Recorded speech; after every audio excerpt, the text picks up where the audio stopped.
네, 반갑습니다. 오늘은 이제 모의고사랑 수능에서 되게 많이 이제 건들고 있는 통화 정책에 대해서 한번 좀 살펴볼까 하는데요. 모의고사에서 많이 다루고 있는 소재거든. 그러니까 우리 친구들이 단순히 그냥 통화 정책 요 정도만 좀 이제 머물지 마시고 통화 정책이 어떻게 흘러가는지 이 정도는 좀 이제 배경 지식을 좀 쌓아두시면 나중에 이와 유사한 어떤 지문을 풀 때 도움을 받지 않을까 이렇게 생각되는 지문이거든요. 굉장히 많이 어려웠던 2020년 6월 모의고사 잠깐 해설 한번 좀 해볼게. 첫 단락부터 한번 좀 읽어보도록 하겠습니다. 전통적인 통화정책은 정책금리를 활용하여 물가를 안정시키고 경제 안정을 도모하는 것을 목표로 한데 거기 나와 있는 그대로 어떤 금리를 이용해서 물가를 안정시키는 예정인 것 같은데 중앙은행은 경기가 과열되었을 때라고 되어 있는데 경제 지문에서 비례반비례는 매우 중요하다고 했잖아. 그치? 그러니까 우리가 좀 화살표를 좀 날리시면서 지문을 좀 정리할 필요가 있다는 거죠. 비례반비를 좀 잡아보자라는 거야. 경기가 과열되었을 때 정책금리 인상을 통해 경기를 진정시키고자 한대. 그러니까 정책금리를 인상시키겠죠. 정책금리 인상으로 시장금리가 높아지게 되면 시장금리, 정책금리 따라서 높아지게 되면 가계 및 기업에 대한 대출 감소로 신용 공급이 축소되게 된다. 대출이 감소하게 된다. 금리가 비싸니까요. 그러니까 대출이 좀 감소하게 된다는 거고 이제 신용 공급이란 말이 좀 어렵지만 그냥 얘가 말해주는 그냥 관계성만 좀 생각하시면 될 것 같아. 그치? 신용 공급이 뭔지 몰라도 대출 감소로 뭐 이러한 녀석도 줄어드나 보지. 신용 공급의 축소는 경제 내 수요를 줄여 물가를 안정시키고 경기를 진정시킨대. 신용 공급이 줄어들게 되면 수요도 좀 줄고요. 과열되었던 물가와 경기가 안정된다는 겁니다. 맞죠? 우리 친구들이 읽었을 때 어떤 생각을 하셔야 되는 거냐면 당연히 여기 나왔던 이제 비례반비례 이거 당연히 정리하셔야 돼요.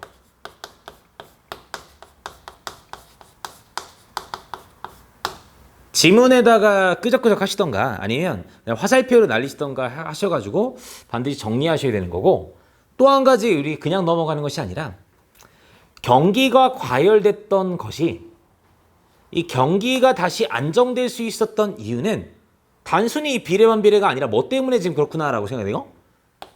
정책금리 때문에 그렇구나라고 생각하셔야지. 맞니? 그러니까 경기가 과열됐다라는 것이 이것이 문제 상황이구나라고 생각하셔야 되고요. 우리가 지금 통화 정책을 살펴보는 거니까 통화라는 게 화폐 아니겠어요? 그죠? 어떤 정책 금리를 올리는 이러한 해결 방향을 통해서 이 통화 정책을 통해서 경기를 안정시키고 있구나라고 생각하셔야 되겠죠. 맞아요? 그러니까 만약에 요 새끼가 없었다면 이 비례완비례는 이렇게 흘러가지 않았겠구나라고 생각해야 돼. 실제로 우리 좀 뒤에 가보시면 너네 알겠지만 여기 똑같은 내용이 나오잖아요. 뒤에 경기 수능성이라고. 그죠? 근데 이 비례완비례는 보시면 알겠지만 경기가 과열되었을 때 얘는 대출이 늘어난대. 경기가 과열되었을 때 여긴 대출이 줄어든다라고 했는데 이 새끼와 저 새끼의 가장 큰 차이점은 통화정책의 유무구나라고 생각하셔야죠. 맞아요? 그러니까 단순히 비례반비례를 정리하는 것이 아니라 경기가 과열되었던 문제 상황 속에서 통화정책을 통해 물가를 안정시켰구나라는 이해는 좀 있어야 된다 이야기야. 알겠지? 계속 가볼게. 반면 경기가 침체되었을 때는 반대의 과정을 통해 경기를 부양시키고자 한다. 뭐 좀 이따 이제 반대되는 사례들 얘기할 수 있겠죠? 두 번째 단락 읽어보겠습니다. 여기까지 읽었을 때는 그냥 통화정책에 대한 얘기인 줄 알았어요. 근데 두 번째 단락 봤더니 좀 다른 얘기를 하는 것 같아. 읽어보자. 금융을 통화정책의 전달 경로로만 보는 전통적인 경제학에서는 금융강독의 정책이 개별 금융회사의 건전성 확보를 통해 금융안전을 달성하고자 하는 미시 건전성 정책에 집중해야 한다고 보았다. 앞에 좀 잠깐 봐봐. 지금 우리 문장 하나 읽었어요. 그렇죠? 근데 알겠지만 내가 지금 읽어 내려갔지만 지금 읽은 내용이 쉽게 이렇게 와닿지가 않잖아. 그치? 선생님이 계속 얘기하는 거예요. 어떤 문장이 굉장히 길다라고 하면 우리는 아는 문장을 먼저 좀 읽어주시고 커다랗게 한번 읽어주시고 그 다음에 이제 그것을 꾸며주는 안긴 문장을 다시 한번 좀 읽어가면서 다시 한번 그 문장을 꼭 좀 해석해주라 이야기인 거야. 그러니까 제발 글씨 그대로 읽지 마시고 전체적인 의미 단위의 해석을 원하신다면 천천히 큰 문장 한번 읽으시고 그다음에 안긴 문장을 다시 읽어달라는 거죠. 맞아요? 다시 한번 읽어볼까? 집중해야 한다고 보았대요. 뭐가요? 전통적인 경제학은 집중해야 한다고 보았다고. 어디에 집중한다는 거야 그게? 미시 건전성 정책에 집중해야 된다고 보았대. 되지? 지금 우리가 지금 아는 문장 읽은 거야. 근데 이 미시 건전성 정책은 뭐냐면 수식을 읽으셔야죠. 금융감독 정책이 개별 금융회사의 건전성 확보를 통해 금융 안정을 달성하고자 하는 게 미시 건전성 정책이래. 그러니까 이 녀석은 개별 금융회사를 건전하게 만들어서 금융을 안정 갖고 금융의 안전을 이끌고자 하는 거니까 말 그대로 조그만 녀석을 잡는 거니까 이름이 미시 건전성이구나라고 생각하셔야죠. 맞아요? 또 하나 있죠. 전통적인 경제학은 뭐라는 거야 얘들아? 금융을 통화정책의 전달 경로로만 본대. 그러니까 요 새끼가 얘는 금융을 어떻게 바라보는 거냐면 얘는 아까 얘기했던 통화정책이 전달되는 그냥 경로일 뿐이다. 은행이나 이런 것은 그냥 하나의 그냥 금융이란 건 경로일 뿐이다 라고 보는 거죠. 맞아요? 우리 친구들이 가져야 될 생각은 일단은 미시건전성 정책 요거에 대한 이제 지문을 좀 이끌어 나가야 되고 아까 첫 단락과 두 번째 단락에서 얘기했던 요 녀석은 전혀 서로 다른 범주구나라고 생각하셔야 되는 거죠. 왜요, 선생님? 금융을 통화정책의 경로로만 본다. 그러니까 얘하고 얘를 좀 구별하셔야 되는데 만약에 여기서 못 잡아도 괜찮습니다. 왜냐면 뒤에가 다시 한번 잡아주긴 하니까. 그때 가서는 확실히 좀 이제 차이점을 먹으셔야 되거든요. 일단 읽어볼게. 이러한 관점은 미시 건전성 정책에 집중해야 본다는 관점은 금융이 직접적인 생산수단은 아니므로 단기적일 때와는 달리 장기적으로는 경제 성장에 영향을 미치지 못한다는 인식과 계속 자산시장에서는 가격이 본질의 가치를 초과하여 폭등하는 버블이 존재하지 않는다는 효율적 시장 가설에 기인한다. 이 새끼도 문장이 되게 길죠? 자산시장에서 효율적 시장 가설에 기인하는데 그 효율적 시장 가설은 버블이 존재하지 않는다는 거고 그때 또 버블은 본질의 가치를 초과하여 가격이 폭등하는 것은 없다. 이런 거네요. 그럼 지금 얘가 이제 금융에 대한 얘기를 툭 하고 있는데 첫 번째는 금융이라는 거는 장기적으로 경제에 영향을 미치지 않는데 납득 가능하죠? 왜요? 금융은 그냥 하나의 경로로만 봤으니까 전달 수단으로만 봤기 때문에 얘가 영향을 미치지 않나 봐. 또 하나 자산시장에는 버블이 없다라는 어떠한 그러한 이론에 기반을 두고 있대요. 이거는 왜 나왔는지는 모르겠지만 어쨌든 그냥 그 정도만 잡아두시면 될 것 같아. 알겠지? 그럼 선생님 아직까지도 흐름을 잘 모르겠어요. 그죠? 첫 단락에서는 전통적인 통화정책, 경기가 과열되었을 때 어떻게 물가를 잡는지에 대한 얘기가 나왔고 두 번째 단락은 금융은 단 하나의 그냥 경로일 뿐이므로 개별 금융회사를 좀 안정하게 만들어서 금융을 안정되게 만들어야 된다. 뭔가 통화정책과 금융에 대한 얘기를 했는데 아직까지도 무슨 얘기를 하는지 모르겠어. 그죠? 비문학이 좀 어렵다면 첫 단락에서 주제가 이렇게 명확하게 안 나온다라고 했거든. 대표적인 지문 중에 하나야. 근데 얘들아 세 번째 단락에서는 이제 전체적인 흐름과 글쓴이가 우리에게 뭘 얘기하는지를 잡으셔야 돼요. 세 번째 단락 읽어보겠습니다. 이처럼 세모 박으시고 선생님이 이처럼 따라서가 나온다면 이제 요약한다라고 했고요. 이때는 글쓴이가 요약해준 내용과 우리 머릿속에 지금 정리된 내용이 일치하는지를 좀 한번 확인하시는 거야. 응? 읽어볼게. 전통적인 경제학에서는 금융감독 정책을 통해 금융 안정을 통화정책을 통해서 물가 안정을 달성할 수 있다고 보는 이원적인 접근이 지배적인 견해였다. 앞에 봐. 얘가 정리해줬지? 첫 단락. 금융 정책을 통해 금융 안정을 잡으려고 했다. 이거는 사실 두 번째 단락 지금 얘가 요약해 준 거고. 통화 정책을 통해 물가 안정, 경기 안정을 잡으려고 했다라는 것은 첫 번째 단락의 내용인데. 어쨌거나 전통적인 경제학에서는 이것을 서로 다르다라고 보는 말 그대로 무슨 론이 있다는 거예요? 이원적인 접근 방식이 있다는 거죠.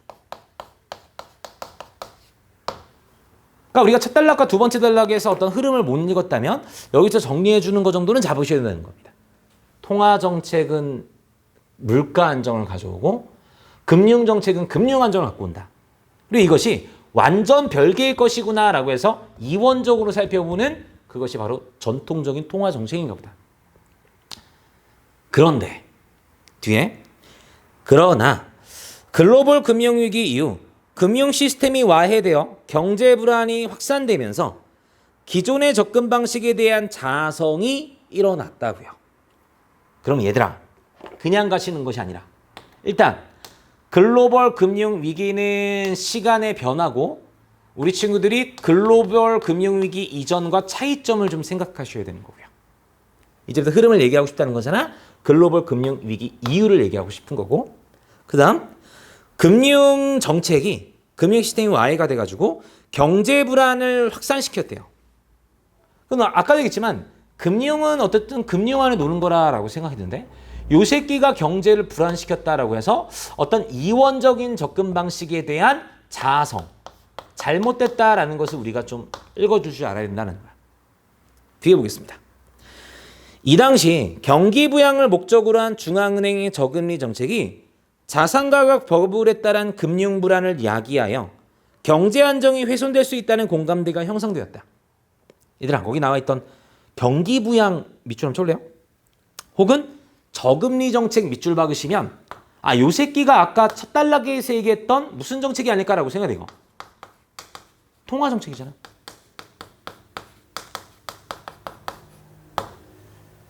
글로벌 금융위기 이전에는 통화 정책은 그냥 물가에만 영향을 미친다라고 생각을 했는데 얘는 전혀 다른 범주인 어디에 영향을 미쳤구나라고 생각해요. 금융 불안에 영향을 미쳤다고요.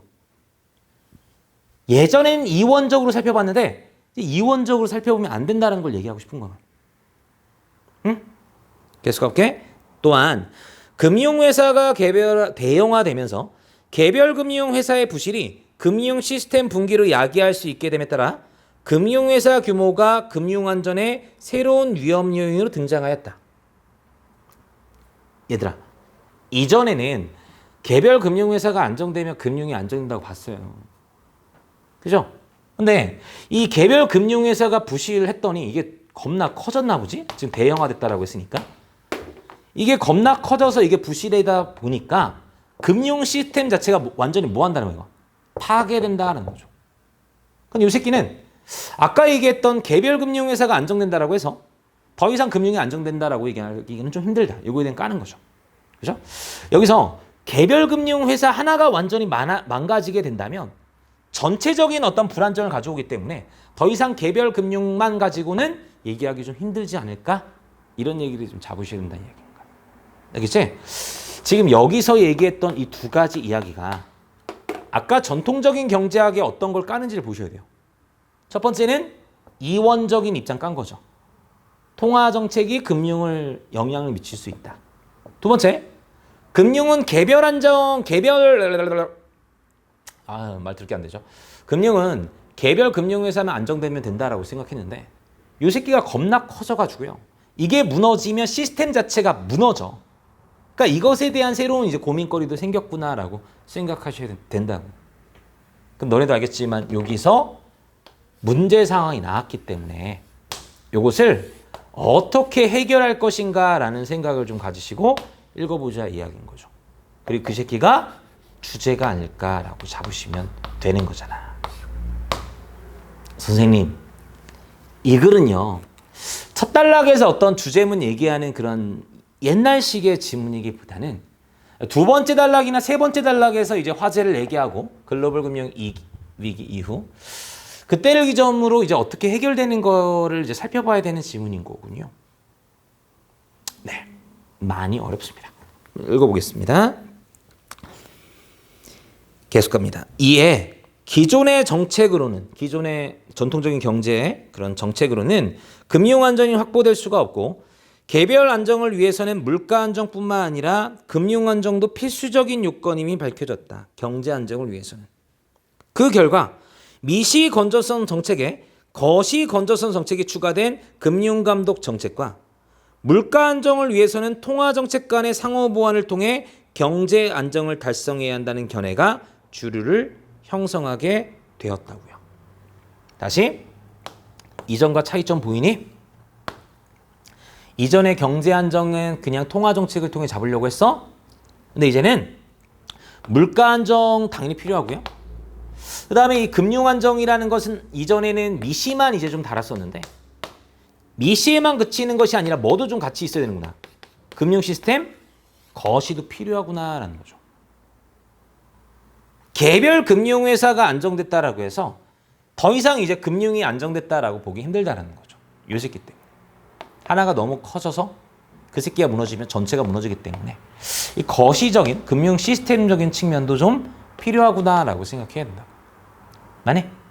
당연히 여기까지 거시금융에 대한 설명이 안 나왔기 때문에 네 번째 단락은 이제 거시금융이 무엇이냐, 요거에 대한 얘기를 하네요. 읽어보겠습니다.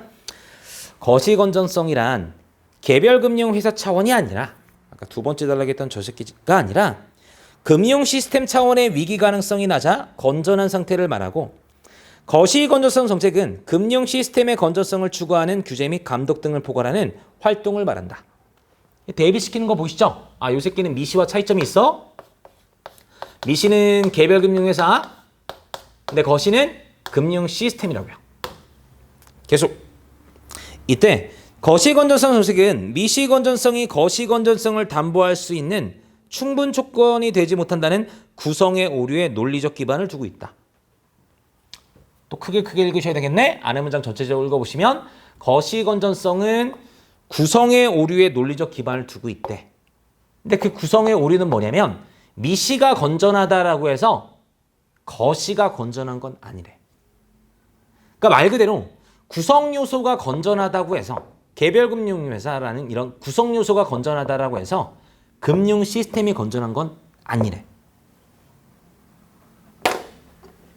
어려운 문장인데요. 근데 선생님은 딱 이 문장 읽었을 때 어떠한 생각이 딱 떠올랐냐면, 생활 속에서 떠오르는 게 바로 뭐냐면, 이제 축구팀 중에 이제 레알 마드리드가 딱 떠올랐어, 얘들아. 축구 좋아하는 친구는 알겠지만 갈릭티코라고 해서 전 세계에서 제일 축구 잘하는 선수를 비싼 돈 들고 사오잖아요, 그죠? 뭐 공격수, 허리, 수비, 골키퍼까지. 물론 그 중에는 이제 먹튀도 있지만 전 세계에서 가장 훌륭한 축구 선수를 영입했단 말이야. 개별적으로 굉장히 좋은 축구 선수를 영입했단 말이야. 근데 너네도 알겠지만 그렇다고 해서 전 세계 최고의 축구팀이 되는 건 아니라 이야기야. 바르샤가 있잖아요, 얘들아. 그렇죠? 팀이 좋아하는 바르샤가 있잖아. 안 되잖아. 그치? 그러니까 미안해. 어쨌든 미시건전이 된다라고 해서 거시가 건전한 것은 아니구나. 대표적으로 이제 뭐 레알 마드리드 같은 녀석이다라는 거죠. 큰 이 거시건전성은 뭔데? 읽어볼게. 거시건전성의 정책은 금융 시스템 위험 요인에 대한 예방적 규제를 통해 금융 시스템의 건전성을 추구한다는 점에서 미시건전성 정책과는 차별화된다. 차이점이 있다는 거죠. 요 새끼는 시스템 위험 요인에 대한 규제를 한다. 아까 그 새끼는 개별 금융회사에 대한 규제였고요. 얘는 시스템에 대한 규제다. 다섯 번째 단락 읽어보겠습니다. 거시건전성 정책의 목표를 효과적으로 달성하기 위해서는 경기 변동과 금융 시스템 위험 요인 간의 상관관계를 감안한 정책 수단의 도입이 필요하다. 아, 선생님 진짜 이 비문학 진짜 어려워요. 문장 안 읽혀요. 요 새끼가 진짜 많잖아 지금. 그치? 다시 크게 읽으면 거시건전성 정책의 목표를 효과적으로 달성하기 위해서는 정책 수단이 필요하다고요. 근데 그 정책 수단은 어떤 새끼라는 거야 이거? 경기 변동과 금융 시스템의 요인 간의 상관관계를 포함한 정책 수단이 필요하다고. 이것들의 관계를 포함한 정책 수단이 필요하다고. 금융 시스템 위험 요인은 얘와 얘의 관계를 살펴보려고 하니까 어쨌든 금융 시스템 위험 요인은 경기 순응성이라는 걸 지닌대요. 또 개념 하나 툭 나왔는데 이 새끼는 뭘까? 즉 경기가 호황일 때는 자 비례반비례 나왔으니까 또 다시 한번 지긋지긋하지만 화살표 날리면 정리 한번 해볼게. 경기가 순응일 때는 경기가 호황일 때는 금융회사들이 대출을 늘려. 신용 공급을 팽창시킴에 따라 자산 가격이 급등하게 되고 다시 경기를 과열하게 된다. 경기가 과열되었을 때 대출 늘고 신용 공급 늘어서 자산 가격 뻥튀기 돼서 경기가 더 과열된다고요. 근데 우리 친구들 여기서 가만히 계시는 게 아니라 선생님 이거 아까 첫 단락에 나왔던 비례반비례랑 좀 비교 한번 해봐야 될 것 같은데요. 그죠? 분명히 아까 첫 단락에서는 아까 얘기했지만 경기가 과열되었을 때 대출이 감소하고 신용 공급이 줄어서 결국 물가가 안정된다라고 했는데 지금 여기서는 경기가 과열됐을 때 오히려 대출이 늘었다고요. 선생님 지금 여기 나왔던 경기 순응성과 첫 단락의 차이점은 아까 선생님이 우리가 잠깐 생각했던 이 통화정책의 유무군요. 그죠? 얘는 통화정책이 개입됐기 때문에 물가가 안정됐던 거고 얘는 통화정책이 작용하지 않았기 때문에 경기가 이제 호황일 때 과열되는 양상을 보인다고. 그게 말 그대로 뭐라는 거야 이거? 경기 순응성이라고. 금융 시스템 위험 요인은 바로 이 경기 순응성이라고요. 그리고 이것이 바로 경기 변동과의 관련성을 지닌다고. 반면 불황일 때는 그 반대의 상황이 일어나게 된다. 이를 완화할 수 있는 정책 수단으로는 이 경기 순응성이라는 어떠한 이것을 완화할 수 있는 정책 수단으로는 그 정책 수단은 아까도 얘기했지만 경기 변동과 금융 시스템 위험 관계를 고려하는 녀석이어야 되는데 이를 완화할 수 있는 정책 수단으로는 경기 대응 완충 자본 제도를 들 수 있대. 이 새끼가 모르는 개념 나왔지만 설명해 주겠죠? 경기 대응 완충 자본 제도를 들 수 있는데 이 제도는 정책 당국이 경기 과열기에 금융회사로 하여금 최저 자기 자본의 추가적인 자기 자본, 즉 완충 자본을 쌓도록 하여 과도한 신용 팽창을 억제한대요. 그 앞에 보시면 이 새끼는 최저 자기 자본에 완충 자본 제도를 쌓게 해서 신용 팽창을 억제시킨대. 그럼 여기 나왔던 신용 팽창이라고 했던 아까 이 신용 공급 요 새끼를 억제시켜가지고 과열되는 걸 막나보지. 자산가격법을 경기 과열 이거를 막나보지. 맞아? 또 하나 최저 자기자본이라는 게 낯설면 안 되죠. 왜요 선생님? 여기 나왔잖아. 이 새끼 무슨 정책이었어 이거? 미시건전성 정책에서 쓰는 거였잖아. 그럼 거시건전성 정책의 차이점은 여기에서 끝나는 것이 아니라 플러스 뭐를 더함으로써 이거? 완충 자본을 더함으로써 이제 차이점을 좀 먹어라라는 거죠. 미시는 개별 금융회사가 어느 정도 자기 자본을 갖고 있어야 돼. 8%라면 8%, 7%라면 7%. 선생님 이거 BIS 비올 때 나왔던 그 새끼 아닌가요? 네 맞습니다. 그의 수능이 나왔던 BIS 말도 어려워. BIS 비율에 나왔던 그 새끼 맞습니다. 근데 저기에서 끝이는 것이 아니라 최저 자기 자본에다가 플러스 완충 자본까지 쌓도록 해서 이 신용 공급을 막아라는 거죠. 완충 자본은 뭐야? 읽어볼게.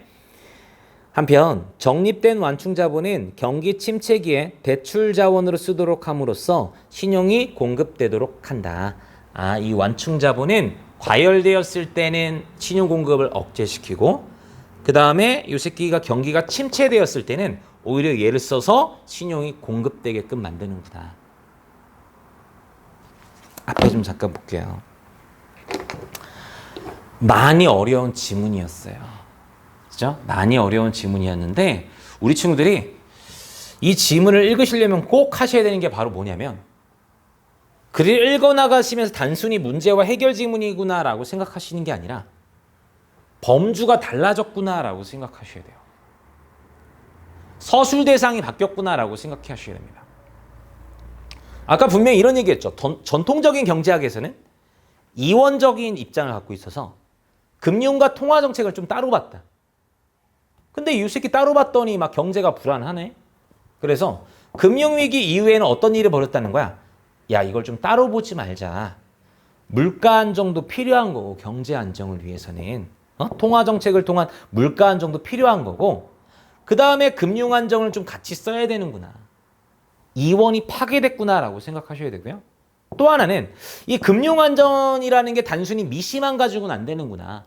그래서 플러스 거시를 통해 해결해야 된다는 거죠. 그러니까 이 수능 지문, 아니 모평 지문은 지금 철저하게 사실 물가 안정이라는 통화 정책보다는 이 금융 안전에 포커스를 맞춰서 글을 전개하고 있는 거야, 얘들아. 경제 안정을 위한 두 가지가 필요하긴 한데 그 중에서도 이 거시 건전성을 더해서 이걸 어떻게 경제를 안정되는지 잡는 내용이라고.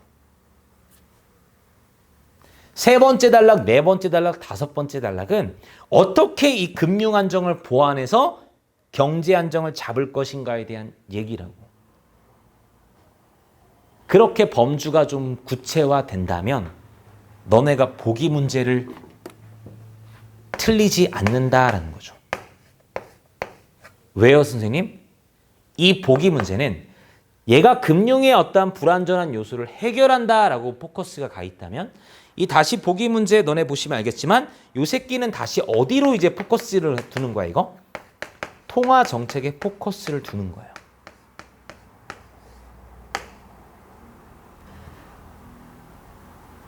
금융이 있던 불안전함을 이렇게 해결했는데 얘는 통화정책의 문제점이 또 있다. 얘와 달리. 그럼 얘는 통화정책을 어떻게 이 문제점을 해결할 것인가 요거에 포커스가 아니라 포커스를 맞추고 풀어야 되는 거라고. 지우가 한번 보겠습니다. 읽어볼게. 자, 보기 한번 읽어볼게. 선생님이 지금 필기를 잠깐 해놨거든. 읽어보자. 현실에서의 통화정책 효과는 경기에 대해 비대칭적인 것으로 알려졌다. 그러니까 지문과 달리 요 새끼는 포커스가 다시 지금 어디로 돌아온 거야, 이거? 통화정책으로 돌아온 거야, 얘들아. 알겠지? 계속. 통화정책은 경기 과열을 억제하는 데는 효과적이지만 경기 침체를 벗어나는 데는 효과가 미미하기 때문이다. 아, 효과가 있고 없고의 차이점이 있으니까 비대칭적이라고 하나 봐. 경기 침체를 극복하기 위해서는 중앙은행의 정책금리 인하로 비례반비례니까 좀 체크해 볼게. 경기 침체기. 아, 선생님 요 새끼 또 그거네요. 지문에서는 경기 과열기였는데 얘는 경기 침체기네요. 지문과 반대되는 현상을 지금 묻나 보죠. 경기가 침체되었을 때는 정책금리 인하로, 정책금리 아까 올렸으니까 이번엔 인하시켜야 되겠네. 대출을 늘려 신용공급을 확대하려고 한다. 대출을 늘려 신용공급을 확대하려고 한다라는 겁니다. 이것이 목적이죠. 확대됐다라는 게 아니라. 응?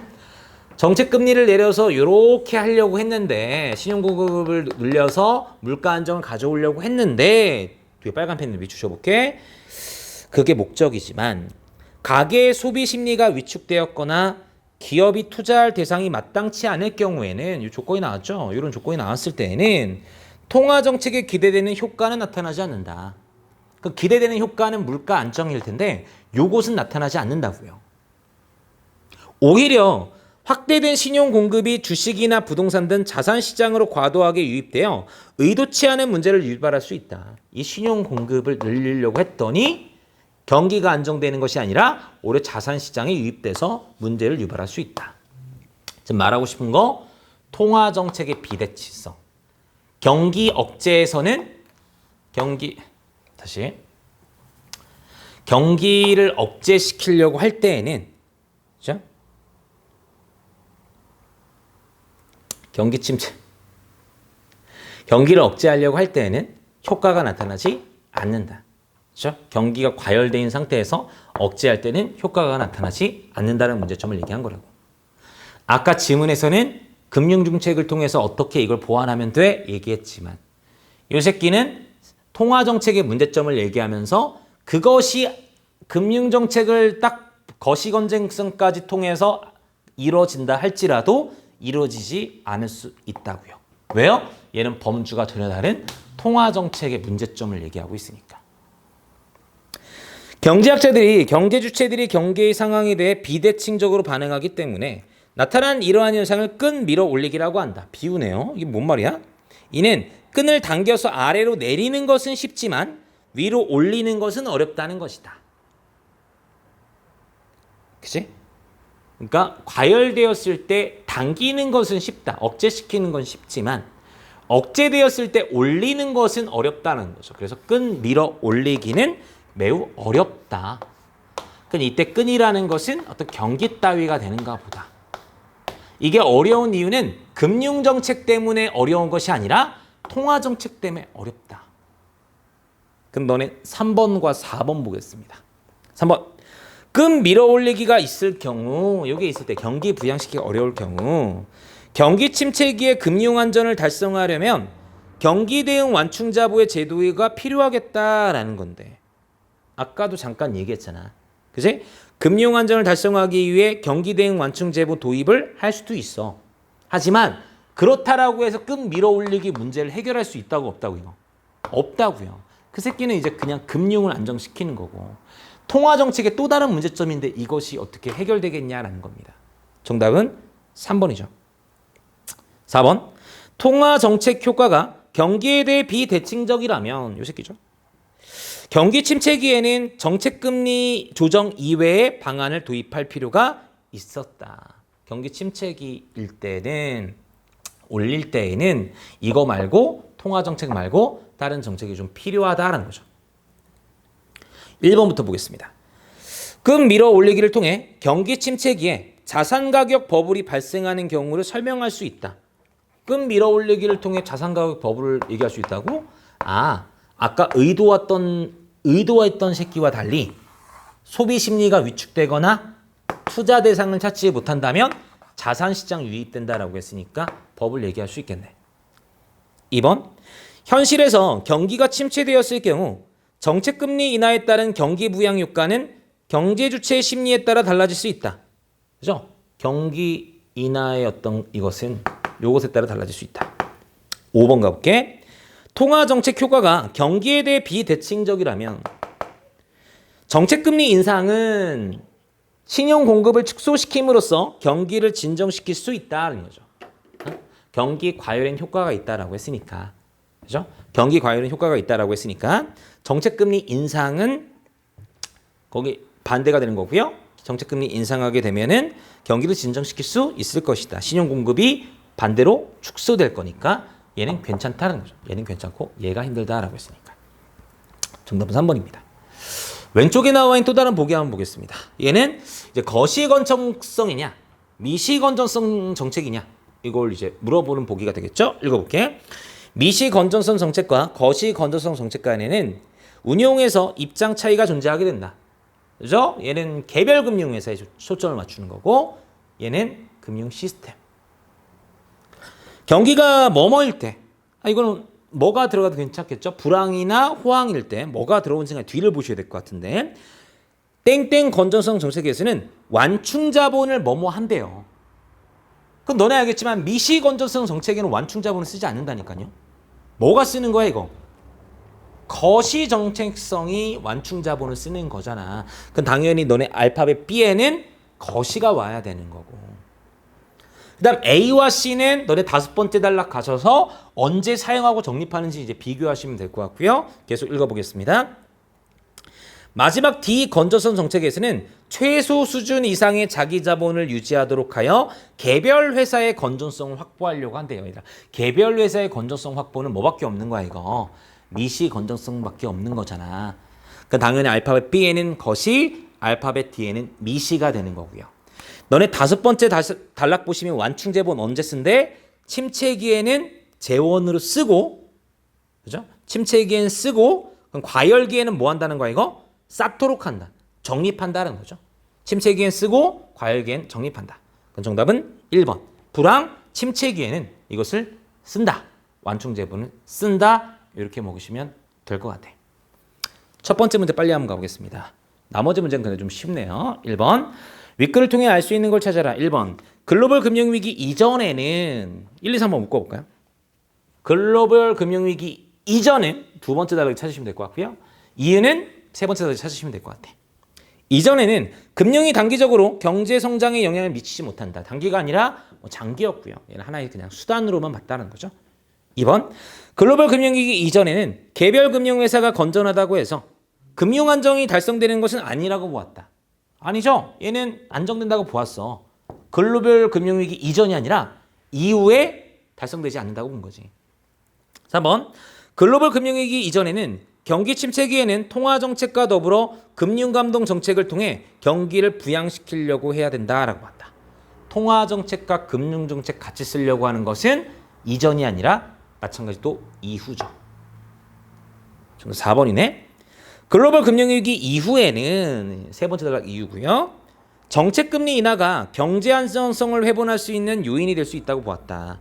정책금리를 인하하면 단순히 물가만 안정되는 것이 아니라 너네 그 뒤를 보시면 세 번째 단락에 잠깐 나와 있어요. 금융 불안을 야기해서 경제 안정을 훼손시킬 수도 있다.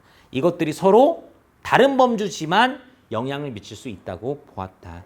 그걸 줄임말이 되겠네요. 정답은 4번. 두 번째 문제는 너네가 미리 좀 정리하시면 좋겠죠. 기역과 니은이고 기역은 미시, 니은은 거시. 문제 풀기 전에 잠깐만 살짝 정리하고 가신다면 얘는 개별금융회사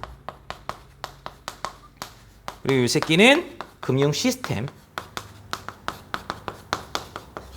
그걸 얘기하는 거였고 그 다음에 이 새끼는 아까 얘기했던 최저자기자본 이걸 사용하자라는 거고 얘는 플러스 완충자본 사용하자라는 거죠. 또 다른 차이점은 얘는 글로벌 금융위기 이전, 얘는 이유가 될 것 같은데 일단 대략적으로 한번 설정을 하시고 문제 풀자 이야기입니다. 1번.